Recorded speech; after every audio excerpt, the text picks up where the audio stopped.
Co se stanie, gdyż w Sejmie nikt spyta proszę wszystko blokować, albo gdyż ekstremne mynienia spyta rozsudam zadźwać?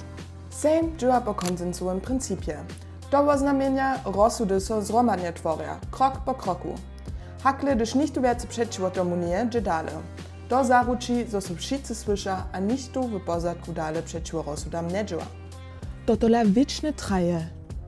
Co, gdyż nikt odpowiednio wszystko blokuje? Żadne starości, w Sejmie nie żadnych destruktywnych wetów. Gdyż nikt nie praj so prosto przedziała. Ale to, że je niż dwójce. Potem so przyjszym rozsudzi. Što chce potem jeniż blokować, nie przyjdzie daleko.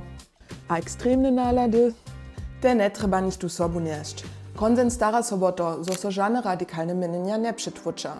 To najlepsze, po rozsudzie czanu wszyscy za jeden postrąg. Żadna polityka za nie stwy, żaden naprzeciwk. Tak budu rozsudy, które są za nas wszystkich ważne, silniejsze a wiarygodniejsze.